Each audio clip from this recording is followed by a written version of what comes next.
Bonjour à tous, aujourd'hui j'ai envie de parler d'un sujet important pour les assistantes virtuelles et secrétaires indépendantes, c'est comment transformer sa tarification, passer d'un tarif horaire hors taxe, qui est parfois difficile à vendre, pas toujours bien perçu, à quelque chose de plus normé en termes de grille tarifaire par rapport à des prestations, et donc vendre une valeur perçue plutôt que du temps écoulé.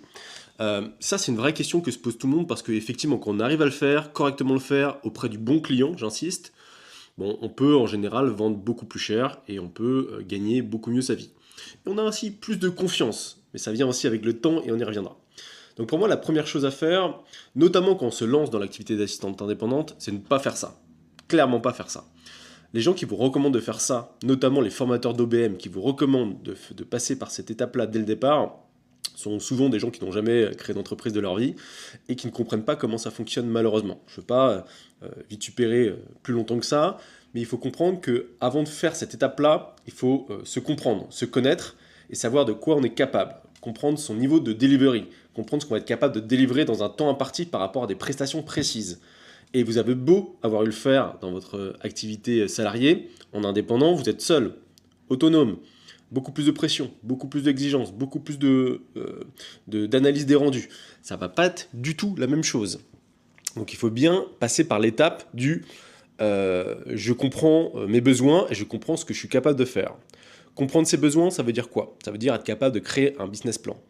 Comprendre son seuil de rentabilité. Donc pour ça, vous allez devoir faire l'exercice de dire demain, dans une semaine classique, je ne vais pas être à 35 heures, je vais être disponible peut-être 20 heures au maximum, 25 heures au maximum parce que j'ai choisi de devenir freelance pour ces raisons-là. Contraintes familiales, envie d'être bien moi-même, envie d'aller au sport, etc., etc. Et donc dans un seuil maximum de disponibilité, vous serez à 25 heures, 26 heures, 27 heures, 30 heures par semaine, peut-être. Et donc ça, il faut l'intégrer dans votre perspective tarifaire. Première chose. Deuxième chose, il faudra intégrer potentiellement des congés. Vous allez peut-être vouloir partir en vacances cet été. Et ben, il faut considérer que ce nombre d'heures minimum par semaine n'est plus disponible sur 3 semaines dans l'année, peut-être, dans votre perspective budgétaire. Il va falloir considérer des moments où vous allez devoir être en formation. 20% du temps au départ, peut-être. Des moments où vous allez devoir faire de la prospection. 10% du temps qui est encore supprimé au départ. Des moments où vous allez devoir investir du budget d'investissement dans votre activité, dans des logiciels, dans du juridique, dans de l'expertise comptable, etc., etc. Tout ça, tous ces éléments, ces charges et ce temps disponible doit être matérialisé dans un business plan. Si vous ne faites pas cet exercice, rentrez chez vous. Vous n'avez pas compris votre job. Vous n'avez pas compris ce que c'est qu'être un freelance responsable aujourd'hui. Et vous allez galérer, vous allez vous poser des questions, vous allez vraiment tomber dans un marasme absolu. Ce n'est pas possible. Pour cet exercice, il y a des outils très très simples qui existent. Alors déjà, il y a un petit modèle de business plan disponible sur plateia.fr qui est très simple. Maintenant, il y a d'autres outils gratuits excellents comme Angel Start qui permet de faire cet exercice de business plan et de télécharger gratuitement d'ailleurs un PDF ou un Excel, je ne sais plus, avec son seuil de rentabilité. Et avec cet exercice-là, vous savez qu'avec ce nombre d'heures disponibles en moyenne dans l'année par semaine, à ce prix-là que vous auriez fixé, avec mon niveau de charge, mes coûts fixes, mes coûts variables et telle ou telle disposition, eh ben je sais que en mois 5, je suis globalement rentable.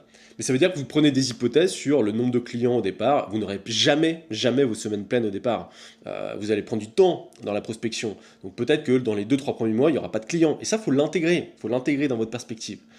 Si vous en avez, tant mieux, c'est le bonus, mais il faut l'intégrer dans votre perspective. Et en fait, ça va permettre de dégager un coût horaire minimum. Certains peuvent se vendre, même si c'est pas du tout ce que je recommande, ça n'a aucun sens par rapport au marché. Mais certains peuvent stratégiquiquement, en tout cas, se vendre 30 euros de l'heure, alors que d'autres ont besoin, vitalement, de 50 euros de l'heure. Parce que ils ont peu de temps disponible, mais ils ont quand même des besoins pour leur vie de tous les jours. Ils veulent se dégager une rémunération qui est de l'ordre de X, mais pour avoir un X, il faut, selon le temps disponible, les charges, etc., payer 50 euros de l'heure minimum, selon leur configuration d'entreprise. Et ça, cet exercice-là, il faut savoir le faire. Ensuite, une fois que vous avez fixé ça, vous allez entrer dans une démarche d'expérimentation au départ. Vous allez échanger avec des prospects, et ça c'est la deuxième étape du point 1, échanger avec des prospects, vous allez avoir des demandes de mission peut-être, et vous allez vous demander combien de temps je prends dans ma vie de freelance pour faire cette mission. Et le réflexe classique de la mauvaise assistante, c'est d'aller sur des groupes Facebook, de dire hey, girlsy, les girls, quand j'ai eu cette demande, combien de temps ça prend Est-ce que vous pouvez m'aider s'il vous plaît ?» Ça, c'est la mauvaise attitude, parce que les gens vont vous conseiller selon leur propre expertise, leur propre référentiel, leur propre... et parfois vont vous aiguiller en erreur volontairement, parce que ce ne sont pas de bonne volonté. Et donc en fait, il faut pas passer par ce chemin-là, ça va vous induire en erreur. Ce qu'il faut faire, de mon point de vue, c'est accepter l'erreur justement de votre côté. En disant, écoutez, monsieur le client, moi j'estime que pour faire ce point-là, je vais en avoir pour 5 heures. Et vous partez là-dessus, et vous fixez 5 heures. Et si vous en prenez 2, tant mieux. Si vous en prenez 15, tant pis. Vous vous tirez une balle dans le pied, vous allez perdre peut-être de l'argent au départ, mais ça fait partie du jeu. C'est le processus d'apprentissage. C'est comme ça. Et en fait, en faisant ce système-là d'erreur, correction, erreur, correction, vous allez ajuster la mire progressivement et vous allez être capable de découvrir votre vraie valeur. Et c'est pas en écoutant les autres que vous allez découvrir votre valeur et ce que vous êtes capable de délivrer. C'est en l'expérimentant par vous-même, avec vos propres capacités, votre propre capacité à apprendre et à rectifier. Donc ça, c'est le point 1. Se connaître sa valeur minimum et ses besoins vitaux, et ensuite expérimenter pour être capable de comprendre ce qu'on est capable de délivrer. Et donc ça veut dire prendre confiance en soi, connaître sa valeur et ses coûts. Tout simplement, c'est le point 1. Pour être capable de transformer sa manière de vendre ses prestations. Ensuite, bien sûr, une fois que vous connaissez ces éléments-là, ce que vous êtes capable de délivrer, les attentes plus précises de vos clients, puisqu'il y a des attentes récurrentes, vous êtes capable d'aller au point 2. Vous avez 1 an, 2 ans, 6 mois, 8 mois d'expérience, vous êtes capable d'être plus à l'aise sur votre capacité à délivrer. Vous allez créer une offre de service packagée en disant, bah voilà, pour votre DUERP, monsieur le client, moi je prends 900 euros. Pour la qualification de l'audit Calliope, je prends 2000 euros. Pour tel ou tel appel d'offres, réponse à d'appel d'offres technique, je prends 1500 euros. Et ça, vous allez le faire avec un degré de confiance qui sera suffisamment intéressant pour que vous sachiez que vous entrez dans vos coûts par rapport à l'exercice précédent. Et pas par rapport à ce que vous dise tel ou tel assistant. Ça n'a aucun sens. C'est par rapport à l'exercice précédent et par rapport à votre vécu en situation réelle avec des clients. Et donc là, vous allez faire une offre packagée. Bien sûr, l'offre packagée, elle n'exclut pas d'avoir un regard par rapport à votre forme juridique d'entreprise, vos ambitions, votre configuration matérielle, etc., etc. Tous ces éléments seront encore une fois à prendre en compte et encore une fois adaptés dans votre business plan qui sera ajusté, de fait, avec des nouveaux produits ou services. Bien évidemment, il faut toujours utiliser le business plan comme un outil de pilotage et pas comme une fin en soi d'ailleurs. Donc ça, c'est adapter sa stratégie par rapport à finalement des éléments vécus et une confiance en vous par rapport à des capacités à délivrer. Et aussi par rapport aux attentes du marché que vous auriez expérimenté précédemment, bien sûr. Et enfin, le 3, c'est la communication avec confiance. Ça veut dire quoi? Ça veut dire que vous allez ajuster sur votre site internet, sur votre langage, sur votre manière de discuter, de parler. Vous n'allez plus parler volontairement en prix horaire. Ça, vous le savez, vous, de votre côté, que c'est par rapport à un prix horaire vécu à l'époque qui vous permet de vivre. Mais le client n'a plus besoin de le savoir. Quand vous êtes dans cette démarche-là, vous parlez juste en transformation et en valeur perçue par rapport à un besoin et une douleur du client. Mais vous êtes suffisamment confiante pour pouvoir le dire avec assertivité et avec aplomb. Parce que vous l'avez vécu. Et c'est pas des oui-durs du marché. Vous comprenez? Et donc là, en fait, votre communication matérielle, site internet, plaquettes, outils, etc.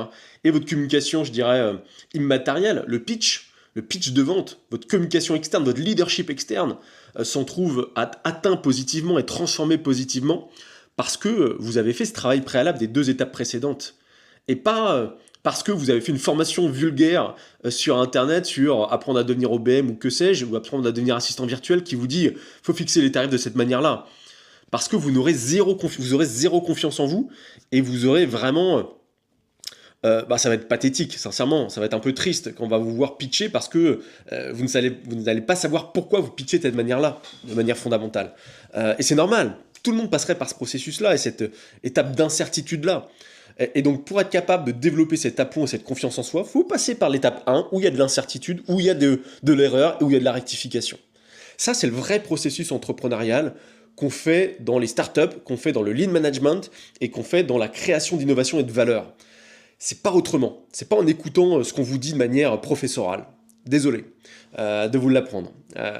Donc si ça vous parle, effectivement, ce processus-là, moi je l'engage avec ceux qui le souhaitent dans le cadre de l'accélérateur Plateya. Plateya, c'est un accélérateur de top talent en office management, en OBM et en assistant virtuel pour les professionnels qui souhaitent réinventer leur activité par rapport aux véritables enjeux de demain concernant la TPE-PME, mais aussi concernant les freelances et leurs besoins de mieux gagner leur vie, de mieux se respecter et d'être capable de développer une communauté engagée derrière les vrais enjeux transformationnels de leur activité.